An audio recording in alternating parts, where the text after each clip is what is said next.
அதிமுக பொதுச் செயலாளர் எடப்பாடி பழனிசாமியை நம்பாமல் கெட்டவர்கள் வரிசையில் செங்கோட்டையன் இடம்பெற்றிருப்பதாக முன்னாள் அமைச்சர் ஆர்பி உதயகுமார் தெரிவித்துள்ளார்.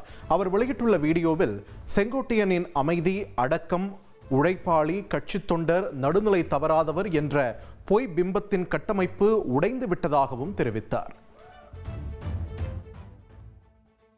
அவரை நம்பாமல் கெட்டவர்களுடைய வரிசையிலே நீங்கள் இன்றைக்கு இடம் பிடித்து விட்டீர்களே என்கிற அக்கறையோடு தான் நான் இந்த கருத்தை வெளியிடுகிறேன். அண்ணன் செங்கோட்டையன் அவர்கள் அமைதியானவர், அடக்கமானவர், அதிர்ந்து பேசாதவர், சிறந்த உழைப்பாளி, நடுநிலை தவறாதவர், கட்சிக்காக, தலைமைக்காக, தொண்டர்களுக்காக எந்த தியாகத்தையும் செய்யக்கூடிய விசுவாசமானவர், நிதானமானவர், எந்த சூழ்நிலையும் தலைமையை இகழாதவர் என்றெல்லாம் பொய்யாக கட்டமைத்து வைத்திருந்த பொய் பிம்பத்தை பூனைக்குட்டி வெளியே வந்திருக்கிறது.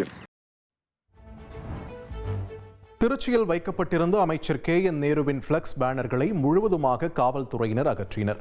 வரும் 9ஆம் தேதி அமைச்சர் KN நேருவின் பிறந்தநாள் என்பதால் அவருடைய ஆதரவாளர்கள் எந்த அனுமதியும் வாங்காமல் திருச்சி மாநகர் முழுவதும் பிளக்ஸ் பேனர்கள் வைத்துள்ளனர்.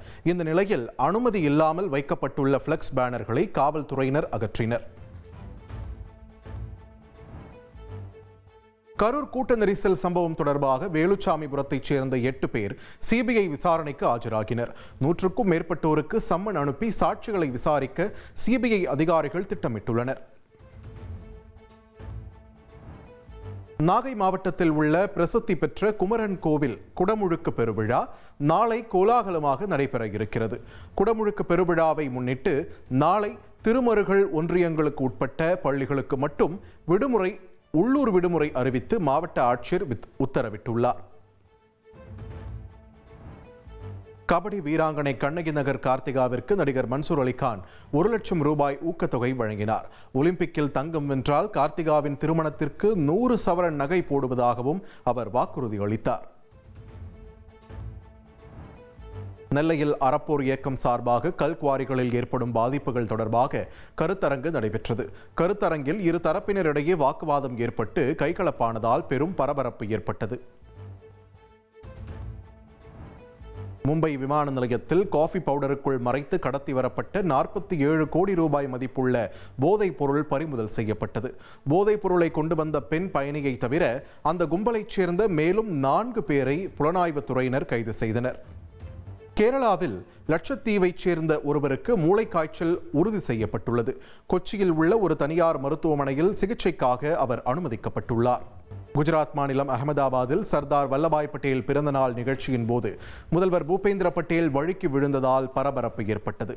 படியில் இறங்கும் போது சறுக்கிய நிலையில் அதிகாரிகள் உடனடியாக சென்று அவருக்கு உதவினர்.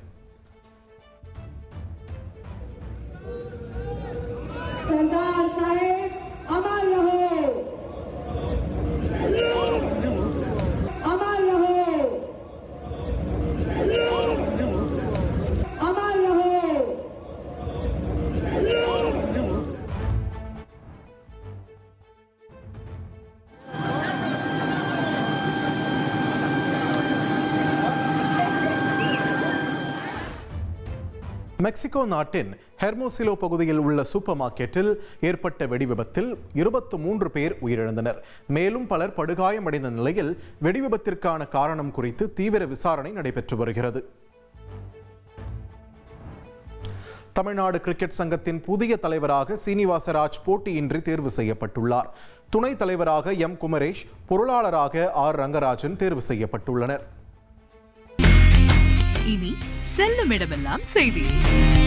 தந்தை டிவியின் வாட்ஸ்அப் சேனலை ஃபாலோ பண்ணினா செல்ல இருக்கும் இடமெல்லாம் செய்தி. இதோ QR கோட் இப்பவே ஸ்கேன் பண்ணுங்க, ஃபாலோ பண்ணுங்க.